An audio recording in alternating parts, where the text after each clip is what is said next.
बंग विंध्य हिमाचल यमुना गंगा ऊर्जल जलधि तरंगा।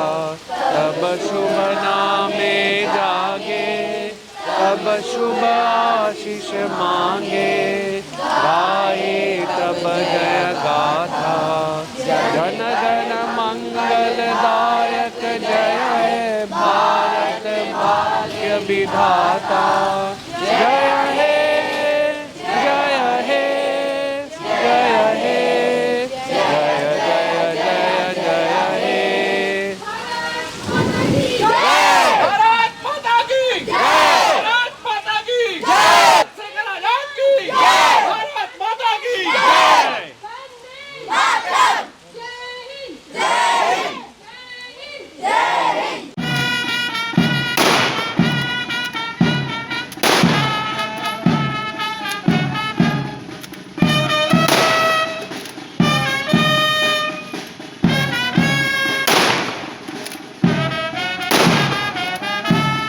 सुप्रभात मित्रों, आज इस पावन दिवस पर हमारे समक्ष सब इंस्पेक्टर इंद्रपाल जी हैं। हम तो अपने मातृभूमि के लिए इस पावन दिवस के लिए हमेशा याद रखते हैं, आज़ादी के लिए, लेकिन इनके मन में इस तरह के उद्गार कैसे उत्पन्न होते हैं और ये भी आके देशभक्ति के लिए अग्रसर हैं, तो वो कैसे अपनी भावनाओं को व्यक्त करते हैं? देशभक्ति के लिए हमेशा हम लोगों के अंदर एक शुरू से प्रशिक्षण काल में ही देशभक्ति की एक भावना भरी गई, जो आज भी हमारे दिल में वही है और इसी से मैं समर्पित हूँ। वर्दी को पहन के आपको कैसा महसूस होता है जब पहली बार पहनेंगे उस समय, और अब तो निरंतर आपके उसमें शामिल हो गया है? नहीं, वर्दी पहनने से एक हमें गर्व होता है, अपने पर एक आत्मविश्वास होता है कि मैं वर्दी धारण किया हूँ, बहुत से चुनिंदा जवानों में मैं चुना गया हूँ। हाँ। तो वर्दी पर सदैव मुझे अपना गर्व है, मैं वर्दी का सदैव सम्मान रखूँगा। आप कुछ बोलेंगे? जी, आप मुझे बताइए अपनी आज के दिन की भावनाओं को लेकर, और आज आपने आप समक्ष प्रदर्शन किया, कैसा लगा? बहुत अच्छा लगा। ये एक परंपरा है बुजुर्गों की, जिसको हम लोग निरंतर अच्छा, आप दोनों तो फायरिंग भी कर रहे थे, है ना? तो ये सलामी देना होता है ना? जी जी जी, ये सलामी का पार्ट है। हाँ, पार्ट तो ऑफ इट। कितने गोलियों की सलामी दी आपने आज? ये लगभग 21 गोलियों की। 21 गोलियों की सलामी। ये देशभक्ति को जाहिर करने का या सम्मान प्रकट करने का एक ज़रिया है। हम 21 गोलियों की सलामी देते हैं, और जब सेना में शहादत होती है किसी बड़े उसकी, तो उनको तोपों की सलामी दी जाती है। आज किस तरह का कार्यक्रम था? आप लोग कहाँ आए थे, क्यों आए थे और क्या किया है? एक्चुअली 27 फरवरी 1931 के दिन जो हमारे यहाँ पे अमर शहीद चंद्रशेखर आज़ाद का ये शहादत स्थल है, और आज इनकी पुण्यतिथि है। 27 फरवरी 1931 ईस्वी को इसी जगह पर अंग्रेजों के साथ इनका मुकाबला हुआ, और जब ये लगा कि ये अंग्रेजों के हाथ नहीं बच पाएंगे, तो उन्होंने खुद को अंग्रेजों के हाथ में जाने से बचाने के लिए खुद को गोली मार ली, और फिर उन्होंने शहादत दे दी। और इन्होंने वास्तव में देश के जो राष्ट्रीय आंदोलन था, उस राष्ट्रीय आंदोलन की कई धाराएं थी जो कांग्रेस के नेतृत्व में चल रही थी, लेकिन क्रांतिकारियों की अपनी एक अलग धारा थी, और उसी धारा के अंतर्गत उन्होंने अपनी एक क्रांतिकारी जो उस समय जो अंग्रेज थे, उन बदनाम अंग्रेज अधिकारियों की उन्होंने हत्या करने की जो नीति अपनाई, उसी की वजह से इन्हें क्रांतिकारी कहकर पुकारा गया। आज क्या क्या हुआ? और आज के दिन जो है यहाँ पर जो हमारे BHQ के पुलिस हेडक्वार्टर से यहाँ पे सब लोग बैंड बाजा लेकर आए, और साथ में जो कह सकते हैं कि जो फायरिंग वगैरह होती है उनके सम्मान में वो सारे कार्यक्रम यहाँ पर हुए। यहाँ पे पुलिस अधिकारी, साथ में यहाँ पे बहुत सारे जो आम जन, जो प्रयागवासी है, वो सब आकर हर समय, हर वर्ष कह सकते हैं कि यहाँ पर आकर अपनी जो है अपनी भावनाओं का प्रदर्शन करते हैं। और हम सब ने वास्तव में ये जो तिथि है, इस तिथि में कुछ कार्यक्रम करने का जो मकसद है, वो मकसद है कि हम इनको याद करें, इनके बलिदान को याद करें। कहते हैं ना, शहीदों की चिताओं पर लगेंगे हर बरस मेले, वतन पर मर मिटने वालों की यही बाकी निशा होंगी। तो हम केवल एक दिन का कह सकते हैं कि सम्मान समारोह मनाकर हम इनको याद न करें, बल्कि वर्ष भर याद करें, और किस देश के लिए इन्होंने जो सोचा उसके लिए हम अपना योगदान हम सब भी अपने हिसाब से कर सकें। आज इस परिसर में हम जिस कार्यक्रम के लिए आए हैं, भाग्य हमारा अच्छा था कि जब हम यहाँ प्रयागराज में पहली बार आए थे, कुछ समय बाद हमारी मुलाकात मिश्रा अंकल से हुई थी। पिता तुल्य हैं, बहुत केयर की है इन्होंने, हमारे बच्चे इनके सामने ही जन्मे हैं और बड़े हुए हैं। तो मैं चाहती हूँ कि आज भाग्य से इनसे मुलाकात हुई है और आप कुछ बताइए आज के दिन के बारे में। आज 27 फरवरी भारत के स्वतंत्रता इतिहास का एक ऐसा अध्याय है। आज के दिन इसी स्थल पे अमर शहीद चंद्रशेखर आज़ाद कुछ गद्दारों के कारण शहीद हुए थे। हम उनका हर साल शहादत दिवस 27 फरवरी को यहाँ मनाते हैं। अच्छा। और लोगों से ये उम्मीद करते हैं कि इनके बताए हुए रास्ते पर चले और देश की सेवा करें।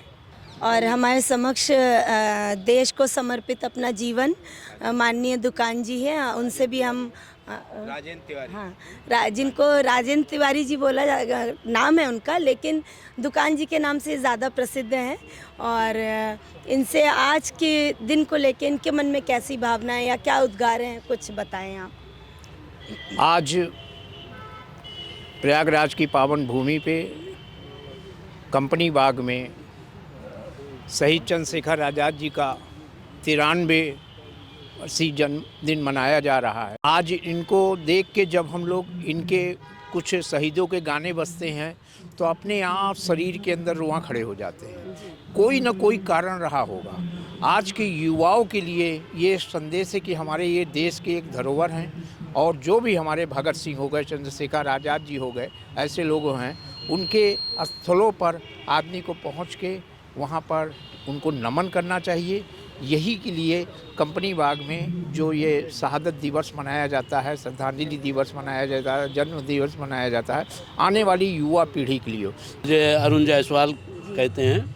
मैं इस संस्था से काफ़ी दिनों से जुड़ा हुआ हूँ। लल्लू मरकरी, स्वर्गीय लल्लू मरकरी ओम प्रकाश जी थे, वो हमेशा यहाँ पर कार्यक्रम शहीदों के याद पे जन्म दिवस पर और उनके शहादत दिवस पर साल में 9 कार्यक्रम करते थे। उनके बेटे हैं राजू मरकरी जी, वो हमेशा करते रहते हैं। और इसका उद्देश्य ये है कि हमारी आने वाली पीढ़ी इनके बारे में जाने और इनसे प्रेरणा लेकर के हम अपने देश के स्वतंत्रता को अक्षुण्ण रखने के लिए प्रयासरत रहें। ये कार्यक्रमों का यही उद्देश्य है। यहाँ पर तमाम तरह के कार्यक्रम आयोजित होते हैं और तमाम स्कूलों के बच्चे आते हैं और प्रशासन के अधिकारी भी सब आते हैं। और यहाँ पर शॉटगन और सलामी गारद वगैरह का कार्यक्रम होता है, यही जिससे कि इनकी याद बराबर पीढ़ी दर पीढ़ी बनी रहे, यही उद्देश्य है। आने वाली पीढ़ियाँ समझे हम कितनी कठिनाइयों से इन आज़ादी को प्राप्त किए हैं। जी धन्यवाद। प्रयागराज की पावन स्थली में आप सबका फिर से स्वागत है। और मेरे पीछे कुछ स्कूल के बच्चे बैठे हैं। हम जानना चाहते हैं कि वो आज के दिन को किस तरह से लेते हैं अपने दिलो दिमाग में, तो हम इन बच्चों से ही बात करते हैं। अभी आप सब बच्चों ने शपथ ली है ना, तो शपथ किस लिए है कि हमारे अंदर देशभक्ति की भावना जगे है। चंद्रशेखर आज़ाद के बारे में क्लास में बताया गया होगा, तो कैसा आपको फील होता है, कैसे आज़ादी के परवाने थे, कैसा लगता था? हमको गर्व लगता था। हाँ? हम गर्व होता था, गर्व महसूस होता है ना। देशभक्ति को लेकर आप लोग क्या सोचते हैं? बहुत अच्छा सोचते हैं। देशभक्ति के लिए क्या कर सकते हैं? हर एक चीज़ जी दान लगा सकते हैं। और चंद्रशेखर आज़ाद के बारे में हिस्ट्री नहीं, उनके बारे में मैम ने भी बताया कि भाई कितने बहादुर थे, उन्होंने अपने माथे पे खुद गोली लगा ली थी ना। तो उस देशभक्ति को सोचकर आपके दिमाग में क्या बात है? बहुत गर्व महसूस होता है। बड़े हो के आप क्या बनेंगे? इंजीनियर। इंजीनियर। तो ये बताइए देश के लिए क्या कर सकते हैं? देश के लिए मैं इंजीनियर बनकर जो है विकास करूँगा। देश के लिए नई नई चीज़ें बनाऊँगा, अच्छी अच्छी, और अपने देश को आगे बढ़ाऊँगा, नंबर 1 इंडिया बनाऊँगा। आप हम क्या बनना चाहते हैं? IAS।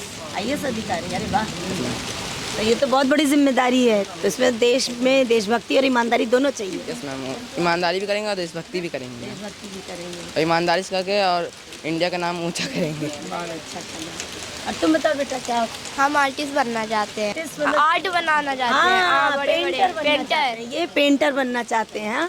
तो जानते हो सबसे पुराने पेंटर कौन थे? हाँ जाने भैया। आधुनिक भारत के सबसे पुराने पेंटर हैं राजा रवि वर्मा।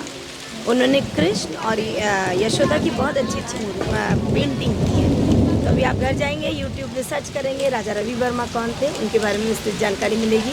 क्योंकि हम M.F. हुसैन और पवन मुखर्जी वगैरह के बारे में जानते हैं, लेकिन भारतीय बहुत अच्छे आर्टिस्ट राजा रवि वर्मा के बारे में बहुत कम लोग जानते हैं। तो आज से आपकी ड्यूटी क्या हुई, आप राजा रवि वर्मा को सर्च करेंगे, ठीक है। बहुत बड़े चित्रकार थे। और बताओ कौन क्या क्या बनना चाहता है? मैम हम भी आर्टिस्ट बनना चाहते हैं। आर्टिस्ट? हाँ, पेंटिंग। पेंटिंग में। चलो, तो देश को किस तरह पेंट करेंगे? रंगीन, पहला ऑरेंज, वाइट और ग्रीन। हाँ, ये तो कलर हो गया। ये तो कलर। और देश को कलर करना मतलब कि किस तरह से आगे बढ़ा के हम उसे सुंदर बना सकते हैं? रंगीन बनाकर एकदम हरीला हरियाली। हाँ, हरियाली। और बताओ? मैं स्वच्छता और सभी चीज़ें। अच्छा, तुम बताओ, देश को आगे बढ़ाने के लिए क्या सोचते हो? हम आर्मी में जाना चाहते हैं। आर्मी में जाना चाहते हैं? भैया बहुत टफ काम है और अच्छा काम है। तो अभी से क्या सोच रहे हो, देश के लिए क्या करोगे? आर्मी में जाओगे तो दुश्मनों को मार के एकदम छक्के उड़ा देंगे। हाँ, छक्के छुड़ा देंगे। तुम बताओ भाई, तुम लोग क्या क्या बनना चाहती हो? Indian army. क्या इंडियन आर्मी में जाना चाहती हो? हाँ, तो क्या देश को कैसे सेवा दोगी? इंडियन आर्मी में जाके देश के लिए क्या करोगी? दुश्मनों को मारेंगे और देश की रक्षा करेंगे। आम नागरिक की मदद करेंगे और उन्हें बताएंगे कि देश की आज़ादी की क्या कीमत है, एक आर्मी कितने रूल रेगुलेशंस के साथ रहता है। ये छोटे बच्चों को हम बहुत अच्छे से सिखा सकते हैं। आर्मी वाले इतने रूल रेगुलेशन में रहते हैं, वो रूल रेगुलेशन हमारी यंग जनरेशन के लिए सबसे ज़्यादा ज़रूरी है, ठीक है। और बताओ, क्या क्या बनना चाहती हो? डॉक्टर। डॉक्टर? अरे वाह, डॉक्टर बन के देश को क्या दोगी? एकदम ईमानदारी से काम करेंगे और मुफ्त में भी इलाज करेंगे, जिनके पास पैसे ना हो। देखो, मुफ्त इलाज करना अच्छी बात है। हम जितना हमारे हिस्से का है हम उतना ही इलाज करेंगे, यथासंभव गरीबों की मदद करेंगे। पर मुफ्त का इलाज कराने तो सब पहुंच जाते हैं, ठीक है। तो हम आर्थिक स्थिति देखकर ही सबकी मदद करेंगे, ठीक है। क्योंकि हम लोग सिविल लाइन जाते हैं, भिखारी पहुंच जाते हैं, एक को भीख दो 10 चले आते हैं। लेकिन उनसे काम के लिए बोलो कि चलो मेरे घर काम करना, कभी काम नहीं करेंगे। हाँ, एक बार तो हमारे घर आए, हमने कहा चलो हमारे घर काम करना, तो उन्होंने मालूम मुझे क्या बोला, आप कितना देंगी? मैंने कहा भैया तुम्हें खाने पीने देंगे, स्कूल पहुँचाएंगे। बोले दिन भर का आप कितना देंगे? मैंने कहा 300 रुपये दे देंगे। बोले मैडम हम तो यहाँ बैठे बैठे 500 रुपये रोज़ कमाते हैं। ये हो गई स्थिति, ठीक है। शिक्षा की छाया, जिस गुरु के तल पढ़ के बच्चे बड़े होते हैं, उन गुरुजन से हम कुछ बच्चों के लिए बात करें। और आज़ादी को बच्चों को आप किस तरह समझाएंगे, या हमारे देशभक्तों के बारे में आप किस तरह से बच्चों के मन में इंटरेस्ट जगाएंगे, उसके लिए हम कुछ जानना चाहें। तो मैम, आज तो शहादत दिवस है, अब बच्चों को आप यहाँ लेकर आई हैं, ये उत्साह ही बता रहा है कि बच्चे भी इंटरेस्टेड हैं और आप भी इंटरेस्टेड हैं। तो हम बच्चों के मन में कैसे इम्पोर्टेंस बताएं आज़ादी का, और आज के परिवेश में बच्चे क्या सोचते हैं? आपके पास तो तमाम तरह के बच्चे आते हैं, तो उनको किस तरह से आप बताएंगे कुछ? सबसे पहले तो ये जो पबजी जैसे गेम्स हैं, और जो ये मीडिया अभी बहुत ज़्यादा, टिकटॉक तो चलिए बैन हो गया, लेकिन वैसे ही और भी प्लेटफॉर्म्स हैं, उसमें बच्चे इतने ज़्यादा इंटरेस्टेड हैं कि वो ना पढ़ाई पे ध्यान दे रहे हैं और ना उनको वो सामाजिक सरोकार से उनको मतलब है कि क्या जो है करना है, क्या आगे बढ़ना है। मतलब यहाँ तक कि आजकल के बच्चे बस वीडियो बनाना है, फ़ोटो क्लिक करवाना है, बस इसी में रह गए हैं। तो थोड़ा इस पे माँ बाप को भी चाहिए और समाज में भी कुछ ऐसे रूल्स आने चाहिए कि हाँ 18 इयर्स के जो बिलो बच्चे हैं उनको यूज़ करने ना मिले, ताकि जो है आगे चल के वो हाँ और सब में इंटरेस्ट ले। जैसे यहाँ पे जो कार्यक्रम होता है, हमको तो बहुत ज़्यादा खुशी मिलती है कि हाँ यहाँ पे जो हो रहा है वो बच्चों में कुछ तो भावना जगा रही है। ऐसे ही प्रोग्राम होते रहने चाहिए। और आप बताइए, ये तो इन्होंने एक बहुत अच्छी बात बोली कि सोशल मीडिया या वो उस चाकू की तरह है, या तो तरबूज को आप सलीके से काटिए तो स्वाद देगा, नहीं तो वो बिगाड़ देगा चीज़ों को, ठीक है।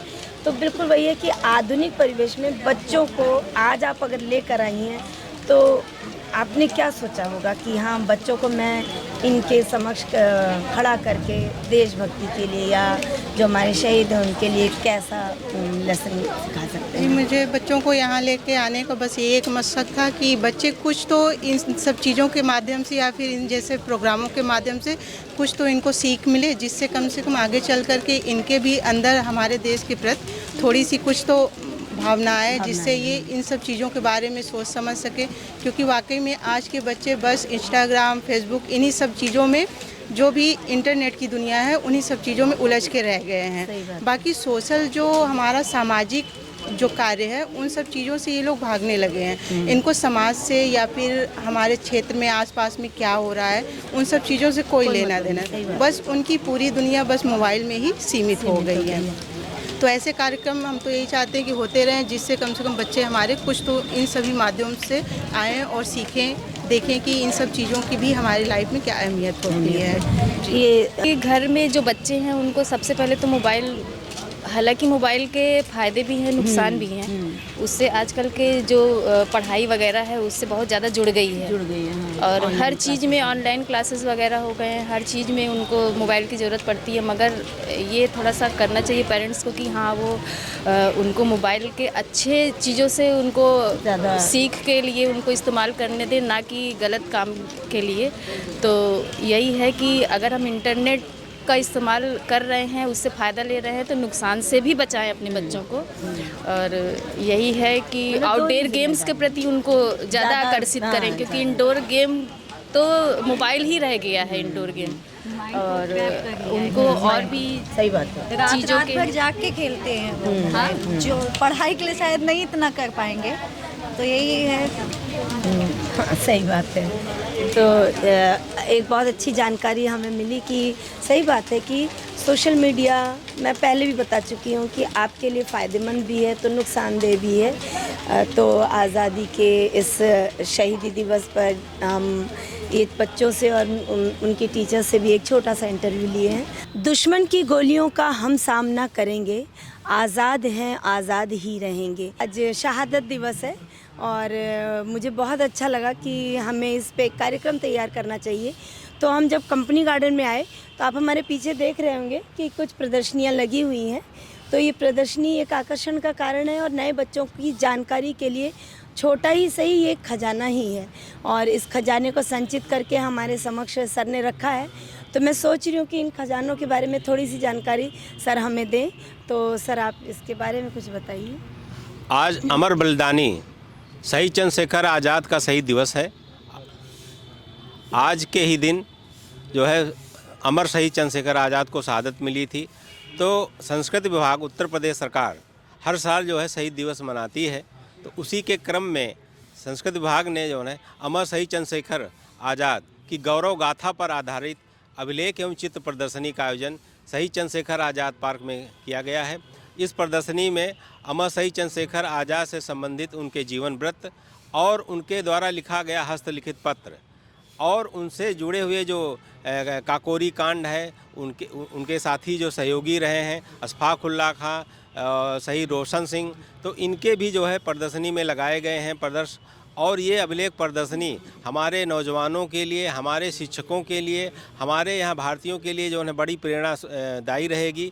और इस प्रदर्शनी के माध्यम से देशभक्ति के प्रति जो है हम एक संदेश देंगे और उनके प्रति जो है आम जनता के लगाव को जो है महसूस करेंगे। तो इस प्रदर्शनी में जो है बहुत सारे जो है अमर बलिदानियों के चित्र हैं और उनसे संबंधित हस्तलिखित पत्र हैं और ठाकुर रोशन सिंह का जो है हस्तलिखित पत्र लगाया गया है, अशफाकुल्ला खां का हस्तलिखित पत्र लगाया गया है, राजेंद्र नाथ लाहिड़ी का लगाया गया है। तो इसी तरह से बहुत सारे अभिलेखों को प्रदर्शित किया गया है। अमर शहीद चंद्रशेखर आज़ाद के जन्म स्थान का चित्र लगाया गया है, उनकी माता जगरानी देवी का चित्र लगाया गया है और उनसे जो उनकी पिस्टल थी उसका भी जो है फोटोग्राफ लगाया गया है। तो इन प्रदर्शनी के माध्यम से एक देशभक्ति की जो है प्रेरणा हमें जो है मिलती रहेगी और ये एक शहीद स्थल है। इसको सभी भारतवासी नमन करते हैं और यहाँ जो है अपना जो है सिर झुकाने आते हैं। भारत माता की जय। राकेश कुमार वर्मा, संस्कृति विभाग, उत्तर प्रदेश सरकार।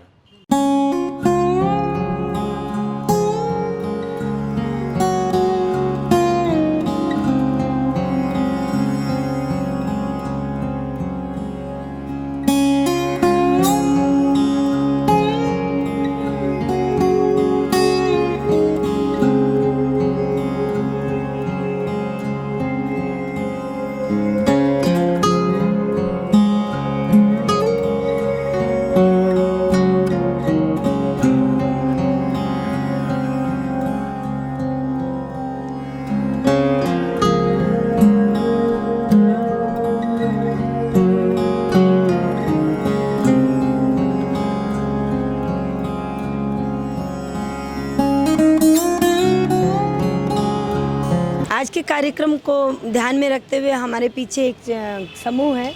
हम उस समूह के बारे में थोड़ा जानना भी चाहेंगे और चंद्रशेखर आज़ाद के बारे में उनके क्या विचार हैं। चंद्रशेखर आज़ाद जी का जो डेडिकेशन और जो समर्पण रहा है देश के लिए, समाज को मजबूत करने के लिए, ये बहुत ही अतुलनीय रहा है। इन्होंने इनके सामने जितनी भी फ्लक्चुएशंस आया समाज में और जितने भी उतार चढ़ाव आए, उसमें कैसे निपटना है, कैसे आगे की प्लानिंग करनी है, कैसे समझना है, उसमें वो माहिर थे। वो इनका दल जो है कई बारी बिखरा, लेकिन फिर भी वो बिखरते बिखरते फिर खड़े होने के बावजूद वो फिर और भी दूसरी दल के जो नेता थे उन नेताओं से भी मिल करके अपने संगठन को काफ़ी मजबूत किया कि देश को हम कैसे आगे लेके चलें। तो एक क्रांतिकारी दल के नेता थे और बहुत अच्छा तरीके से इन्होंने हैंडल किया। देश की आज़ादी के लिए इनका बहुत बड़ा योगदान रहा है। एक आधुनिक परिवेश में जो हमारी बच्चे हैं वो इस आज़ादी को या शहीदों के बारे में ज़्यादा नहीं जानते हैं, तो आप अपने समूह के माध्यम से कैसे बच्चों को अवेयर करते हैं? इनका जो है कि उनके मार्गदर्शन कैसे रहा है, उनके बारे में पूरी इंटरनल तक जाएं, समझें और किस तरीके से वो आगे बढ़े हैं, उनके साथ में कैसे कैसे लोग आए हैं, उनके साथ में कैसे कोऑर्डिनेशन किए हैं, कोऑर्डिनेशन का कैसे रिजल्ट रहा हमारे देश समाज में इम्प्लीमेंट करने के लिए। तो उनको उस तरीके से समझ करके ये आगे बढ़ेंगे, उस हिसाब से हमारा भी देश के लिए अच्छे फ्यूचर ये माने जाएंगे। इनको मेहनत करनी पड़ेगी, इस तरीके से इनको समझना पड़ेगा सारी चीज़ को, तथ्यों तक जाना पड़ेगा, अंदर तक जाना पड़ेगा, सच्चाई तक जानी पड़ेगी, क्या उनका डेडिकेशन रहा है, क्या समर्पण रहा है, क्या ऑनेस्टी रहा है देश के प्रति। इस तरीके से इनको उसी पे खड़ा उतरना पड़ेगा यंग जनरेशन को। जी बिल्कुल। आपके समूह में कुछ नए जनरेशन आती होगी कि हमें जुड़ तो जाते हैं कि भाई हमें इस आंदोलन में जुड़ना है, लेकिन आप कुछ तो परख लेने का तरीका कुछ तो रखते हैं। एक्चुअली हमारी शिक्षा नीति का जो ग्रास रूट लेवल है, वो ग्रास रूट लेवल को जब तक हम ठीक नहीं करेंगे, जो हमारी शिक्षा नीति थी, पहले का जो शिक्षा नीति था, गुरुकुल का सिस्टम था, उस सिस्टम से अगर हम चलते हैं, चूँकि आज की डेट में बहुत सारी ऐसी शिक्षा नीति है जो अंग्रेज़ों की मैकाले शिक्षा पद्धति जो था, वो शिक्षा पद्धति जब से इम्प्लीमेंट हुआ है, हमारे जो लीडर्स इंडिया के हैं वो लीडर्स जो है वो सही तरीके से इसको इम्प्लीमेंट नहीं कर पाए, शिक्षा नीति को सही से बना नहीं पाए। अगर उस शिक्षा नीति को सही से बनाएंगे, बनाने के बाद उसको इम्प्लीमेंट करेंगे, तो फिर ये बच्चे उसी हिसाब से फिर चलेंगे। जो हमारे जितने भी हिस्ट्री के जितने भी बड़े बड़े जो वीर पुरुष और सपूत रहे हैं, उनके बारे में जानना समझना ये बहुत ज़रूरी चीज़ है, लेकिन ये आज तक ये इम्प्लीमेंट हुआ नहीं है, वो पाठ्यक्रम में आया नहीं है, उस सब्जेक्ट में सिलेबस में जुड़ा नहीं है। वो सिलेबस में हमें ऐड करने की ज़रूरत है, क्योंकि आज की डेट में बहुत सारे ऐसे जो शिक्षा है समाज के अंदर जो चल रहा है, बहुत लोग बुजुर्ग वृद्धाश्रम में जाते हैं, बहुत सारे पढ़ाई कर लेते हैं, साइंस एंड टेक्नोलॉजी काफ़ी पढ़ाई करते हैं, लेकिन हमें वो गुरुकुल शिक्षा नीति और साइंस एंड टेक्नोलॉजी दोनों को कॉम्बिनेशन करके जो कंक्लूड होगा, जो रिजल्ट मिलेगा, वो हमारे देश समाज के लिए मजबूत स्थिति में लाएगा। सही बात है। और सबसे अच्छी बात है कि हमारी भी जिम्मेदारी बनती है कि हमारी आने वाली जनरेशन को हम अवॉइड ना करें। हम क्या करते हैं, जनरेशन हमारी जो नई जनरेशन होती है इसको बोलते हैं अरे अभी अपनी पढ़ाई पे ध्यान दो, ये सब चीज़ें बाद में नहीं। आपके पास समय मिलता है, सभी पेरेंट्स से मेरी गुजारिश है कि पेरेंट्स भी इन्वॉल्व हों, बच्चों की भावनाओं को समझें, वो क्या चाहते हैं, उन्हें किस लाइन में जाना है। आप धक्का ना दें कि तुम्हें इसी लाइन में जाना है, आप उन्हें समझिए कि बच्चे क्या चाहते हैं। अगर उनकी बच्चे दिशा विहीन है, उस समय आप मदद कीजिए, लेकिन बच्चों का दिशा निर्धारण हो चुका है तो आप उसमें ज़रूर मदद कीजिए। गलत दिशा में है तो उन्हें बांधिए। आदरणीय गौर सर हमारे साथ हैं। हम चाहते हैं कि आज के पवित्र दिवस पर वो अपनी कुछ भावनाएं हमारे साथ शेयर करें कि आज के दिवस को किस तरह से वो। देखिए, देश की आज़ादी में चंद्रशेखर आज़ाद महान क्रांतिकारी का बहुत बड़ा योगदान रहा है। उन्होंने देश के लिए अपना जीवन समर्पित कर दिया। उनका एक संकल्प था कि देश हमारा आज़ाद होना चाहिए, अंग्रेज यहाँ से जाएं, और इसके लिए उन्होंने एक पूरी टीम बनाई और टीम के माध्यम से उन्होंने संघर्ष किया। और उनका एक संकल्प था कि हम आज़ाद हैं, आज़ाद रहेंगे, और अंत तक वो आज़ाद रहे। जब इसी स्थल पर जब अंग्रेज़ों के लोगों ने उनको घेर लिया, उनके पिस्टल में जितनी गोलियाँ थीं, अंतिम गोली तक उन्होंने सामना किया। जब अंतिम गोली रह गई तो उससे अपना जीवन देश के लिए न्यौछावर कर दिया। ऐसे महापुरुष, ऐसे क्रांतिकारी को मैं नमन करता हूँ, श्रद्धांजलि देता हूँ, और अपने युवाओं को आह्वान करना चाहूँगा कि ऐसे महान क्रांतिकारी चंद्रशेखर आज़ाद, भगत सिंह, उनको हमको स्मरण करें, उनके जीवन से बहुत कुछ सीखने का प्रयास करें। ये जैसे अभी आपने एक आखिरी लाइन बोली कि युवाओं से जुड़ने की, तो अभी आपके समक्ष काफ़ी यंग जनरेशन आती है, तो आपको अभी के परिवेश में कैसा लगता है कि बच्चे आज़ादी को कितना महत्व देते हैं या कितना आगे बढ़ने की कोशिश कर रहे हैं? देखिए, युवाओं के अंदर वास्तव में देखा जाए हमारी जो शिक्षा व्यवस्था है उसके अंदर हमारी भारतीय संस्कृत, देश की आज़ादी, महापुरुष, क्रांतिकारी, उनके जीवन पढ़ाया जाना चाहिए, उनको पाठ्यक्रम में सम्मिलित किया जाना चाहिए, और लोकतंत्र हमारा कैसे मजबूत हो। क्योंकि मैं उत्तरी विधानसभा की बात करूं, ये सबसे प्रबुद्ध उत्तर प्रदेश पे है, लेकिन यहाँ पर 45%, 50% से ज़्यादा वोट नहीं पड़ता। तो उसका मुख्य कारण है लोगों के अंदर जितना लोकतंत्र के प्रति जागरूकता होनी चाहिए वो नहीं है। मैं युवाओं से चाहूँगा कि वो जागरूक हो, जो अच्छा लगे, कि कैसे हमारा लोकतंत्र मजबूत हो। और दुनिया के अंदर भारत आगे बढ़ रहा है। नरेंद्र मोदी हमारे देश के प्रधानमंत्री, उत्तर प्रदेश के मुख्यमंत्री हमारे योगी आदित्यनाथ जी हैं, इनके नेतृत्व में प्रगति बहुत हो रही है। लेकिन नैतिक चरित्रवान हमारे बच्चे बने, देश समय के समस्याएँ हैं उनको भी सामना करें, इसका मैं चाहूँगा।